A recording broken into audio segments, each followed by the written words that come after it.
But our goal is to literally create like a waterfall appear, you know, with the flowers. And last year, you know, we pruned a lot back, and you know, we had a crew clear out that area.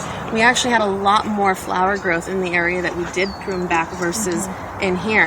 Now what's happening, we have all this dead undergrowth along like closest to the trellis. That's not going to flower this year, and even if you go under there and you look, you don't have the buds. So we're going to start pulling the dead debris down, which will free the flowers that are growing on the top to fall into the middle of the trellis. And so hopefully our goal being that as you're walking through here come May, there's going to be large flower blooms that we're literally going to have to, you know, push aside if we wanted to go into the middle. Things like this, when they're talking about, here's the buds. You can see the buds here. These are going to flower, but we don't need this long thing. We can take it here. We can even go as far as even cutting this one back, you know, and then slowly what we'll do is start weaving, you know, the parts that we want to hold on to, we can start weaving over these bars or, you know, something like that. We did do some pruning over here. All these dangly things, we're going to want to prune these back. We're going to need some safety goggles because as you start to, you know, pull, this is all dead, you know, and even if it blooms, it's no problem. We've got so much foliage that's coming in up there. You know, so you just want to definitely like take, you know, these extra weights off and not, you know, you really, to kill wisteria is really actually a difficult thing to do. So better to be, in my opinion, better to be not hesitating with how it is that we prune, you know, especially if you're working on the understory. So we want to, what we're trying to do is we want to get as much of this dry dead stuff off the bottom and make room, because those are going to be flowering, and if we have all this debris underneath, those flowers are going to be stuck up there and not able to come down here, and we kind of want to have this like foliage coming down below the trellis points. Okay, so all of these, you know, all this stuff, you can just like even come, you know, around here and just like grab and pull. If you can't, you know, if you're pulling and it's just like, oh, you know.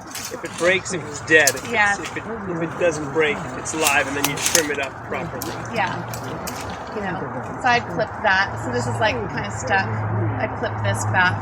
But we want to make sure that all of this stuff that's coming, because what will happen, like say, you kind of have to use your you know, future thought patterns. As this starts to grow leaves, the weight of the wisteria is going to get 10 times heavier than what it is right now. You know, so you kind of have to use your, you know, think in the future, you know, is this, you know, do we want this to get really, really heavy?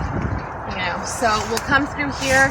We'll have some of you coming through here and just grabbing all the, you know, the dry, dead stuff, so that we can have those flowers that are, you know, these are all new stems. Have those fall easily. All these that are like dangling off the sides, we can trim these way back. It'd be nice to, you know, leaving some so that we have cascading flowers coming down on this side.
Yeah.